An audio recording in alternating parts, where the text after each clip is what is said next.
வடக்கே தலை வைத்து படுக்க கூடாது என்று சொல்வதன் காரணம் என்ன? வடக்கு திசை என்பது காந்த புலம் அதிகமாக இருக்கக்கூடிய திசையாக பார்க்கப்படுகிறது. வடக்கு நோக்கி எவர் தலை வைத்து படுத்தாலும் அவருடைய தலையானது வெட்டப்படும் அப்படின்னு சொன்னா என்ன அர்த்தம்?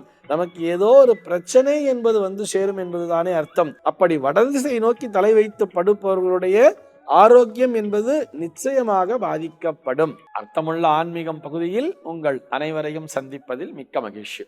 இன்னைக்கு நம்ம என்ன பார்க்க போறோம் சொல்லி பார்த்தோம்னா, வடக்கே தலை வைத்து படுக்க கூடாது என்று சொல்வதன் காரணம் என்ன அப்படிங்கிற ஒரு கேள்விக்கான விடையைத்தான் பார்க்க போகிறோம்.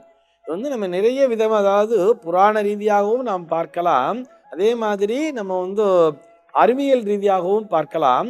ஆன்மீக ரீதியாக பார்க்கும் பொழுது வடக்கே தலை வைத்து தெற்கே கால் நீட்டினால், தெற்கு என்பது யமதர்மராஜன் இருக்கக்கூடிய திசையாக இருக்கும்.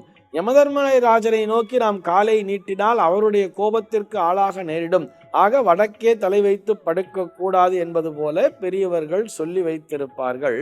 இதனை நாம் ஆன்மீக ரீதியாக புரிந்து கொண்டாலும் அறிவியல் ரீதியாக பார்க்கும் பொழுது வடக்கு திசை என்பது மிகவும், அதாவது இந்த பூமியை பொறுத்தவரை, இந்த புவியை பொறுத்தவரை வடக்கு திசை என்பது காந்த புலம் அதிகமாக இருக்கக்கூடிய திசையாக பார்க்கப்படுகிறது. சார், இதெல்லாம் சும்மா ஏதோ கப்சா, நீங்க எப்படி சொல்றீங்க அப்படின்னு சொல்லி கேட்டா, நம்மகிட்ட இந்த கேம்பஸ் அப்படிங்கிறது இருக்கும் தெரியுமா? இன்னைக்கு செல்போன் எல்லாருமே வச்சுருக்கேன். செல்போன்ல கூட கேம்பஸ்னு ஒரு ஆப் இருக்கும். அந்த ஆப்ல எடுத்து பார்த்தீங்கன்னா கூட அதுல இருக்கிற ஆரோ மார்க் பார்த்தோம்னா வடக்கு திசை எதுவோ அந்த வடக்கு திசையை நோக்கித்தான் அந்த ஆரோ மார்க்கே அமைஞ்சிருக்கும். ஈவன் நம்ம காந்தம்னு எடுத்து வச்சா கூட அந்த காந்தமானது வடக்கு தெற்காகத்தான் நின்று கொண்டிருக்கும் தெரியுமா? ஆக இந்த காந்த புலம் என்பது இந்த பூமியை பொறுத்தவரை வடக்கு திசையிலே அதிகமாக இருப்பதால் தான் அந்த முள்ளானது வடக்கு திசையை நோக்கி காட்டுகிறது. ஆக அந்த காந்த புலம் இருக்கின்ற திசையை நோக்கி நாம் தலை வைத்து படுத்தோமே ஆனால் நம்முடைய உடம்பிலும் ஒரு காந்த விசையானது இருக்கும். இது அதற்கு எதிராக செயல்படும் பொழுது என்ன ஆகும் பார்த்தோம்னா, நம்முடைய உடம்பிலே ஆரோக்கிய குறைபாடு என்பது ஏற்படும் அப்படிங்கிறது சொல்லியிருக்கா. நம்முடைய உடம்பிலே ஆரோக்கியம் என்பது குறைந்தால் செல்வ வளம் என்பது குறையும், மன நிம்மதி என்பது குறையும், மகிழ்ச்சி என்பது குறைந்து விடும் அல்லவா?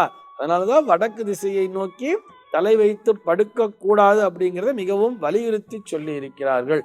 சரி சார், புராணம் ஏதோ சொன்னேளே அப்படின்னு சொன்னா, புராண ரீதியாக பார்க்கும் பொழுது இப்பதான் நமக்கு விநாயகர் சதுர்த்திங்கிறது கூட போச்சு. நமக்கு அந்த பிள்ளையார் சதுர்த்தி கதை தெரியும் தானே. விநாயகர் பெருமான் எப்படி வந்தார், அவருடைய தலையானது ஏன் அப்படி யானை உருவம் பெற்றிருக்கிறதுக்கு நமக்கு தெரியும் தானே. இருந்தாலும் மீண்டும் ஒருமுறை நினைவூட்டுகிறேன். ஒரு முறை பார்வதி அன்னையானவள் என்ன பண்ணான்னு சொன்னா, தன்னுடைய உடம்பில் இருந்த அந்த உடம்பிலே பூசிக்கொண்டிருந்த மஞ்சள் அத்தனையும் உருட்டி ஒரு குழந்தையாக உருமாற்றி வாயிலே காவல் வைத்து விட்டு உள்ளே ஸ்நானம் பண்றதுக்காக போயிருந்தாளாம். அந்த நேரத்திலே பரமேஸ்வரன் வரும் பொழுது இந்த பாலகன் அவரை உள்ளே விடாமல் தடுத்தானாம். பரமேஸ்வரன் கோபம் என்ன பண்றான்னா, இந்த பாலகனுடைய தலையை கொய்து விடுகிறார். வெளியே ஓடி பார்த்த பார்வதி பதைச்சு போய், ஏன் இந்த குழந்தை இப்படி பண்ணிட்டேலே அப்படின்னு சொல்லும் பொழுது, நீ கவலைப்படாதேன்னு சொல்லிட்டு தன்னுடைய கணங்களுக்கு ஒரு உத்தரவினை போட்டார் சிவபெருமான். என்னன்னு சொன்னாரு? அப்படியே செல்லுங்கள், வடக்கு நோக்கி யார் தலை வைத்து படுத்துக் கொண்டிருக்கிறார்களோ அவருடைய தலையை வெட்டி கொண்டு வாருங்கள் அப்படின்னு சொல்லும் பொழுது, அப்படியே இவங்க போகும்போது ஒரு யானையானது வடக்கு திசையை நோக்கி தலை வைத்து படுத்துக் கொண்டிருந்ததாம். அதனுடைய தலையை அப்படியே வெட்டி கொண்டு கொடுத்துட்டா அவருடைய கணங்கள் அந்த தலையை அப்படியே பொருத்தி விட்டார் அப்படிங்கிற ஒரு கதையை நம்ம படிச்சிருப்போம். ஆக இதிலிருந்து என்ன தெரிகிறதுன்னு சொன்னா, வடக்கு நோக்கி எவர் தலை வைத்து படுத்தாலும் அவருடைய தலையானது வெட்டப்படும் அப்படின்னு சொன்னா என்ன அர்த்தம்? நமக்கு ஏதோ ஒரு பிரச்சனை என்பது சேரும் என்பதுதானே அர்த்தம். ஆக அதனால் வடக்கு திசை நோக்கி தலை வைத்து படுக்க கூடாது என்பதை புராணங்கள் ரீதியாக நமக்கு உணர்த்தி இருப்பார்கள். வரலாறு ரீதியாகவும் கூட நம்ம பார்க்கலாம். வரலாற்றிலே பார்த்தோம்னா, போரிலே தோற்று போன மன்னனாகட்டும் அல்லது ஏதோ ஒரு பிரச்சனையை சந்திக்கக்கூடிய மனிதர்களாகட்டும், அவர்கள் என்ன பண்ணுவாங்கன்னு சொல்லி பார்த்தோம்னா, எங்கேயாவது தனிமையான இடத்திலே சென்று வடக்கு நோக்கி அமர்ந்து அப்படியே உயிர் துறந்து விடுவார்கள் தெரியுமா? வடக்கிருந்து உயிர் துறத்தல் அப்படின்னு சொல்லுவார். வடக்கு நோக்கி அமர்ந்து அப்படியே உண்ணா நோன்பினை மேற்கொண்டிருப்பார்கள். ஆக வடக்கு திசையை நோக்கி, ஆனா வடக்கு திசைங்கிறது எதுக்கு தெரியுமா பயன்படுறது? குருவிடம் தீட்சை பெறுவதற்கு. தட்சிணாமூர்த்தி ஆகிய குருவானவர் தெற்கு நோக்கி அமர்ந்திருப்பார். அவரை நோக்கி வடக்கு நோக்கி அமர்ந்து கொண்டிருக்கின்ற சனகாதி முனிவர்கள் அந்த தீட்சையினை பெற்றுக்கொள்வார்கள். வடக்கு திசை என்பது குருவினுடைய திசையாக பார்க்கப்படுவதால், அதுபோன்று கல்வி கற்றலுக்கு வேண்டுமானால் விழித்து கொண்டு செய்ய வேண்டிய வேலைகளுக்கு மட்டும்தான் வடக்கு திசை என்பது பயன்படுகிறது.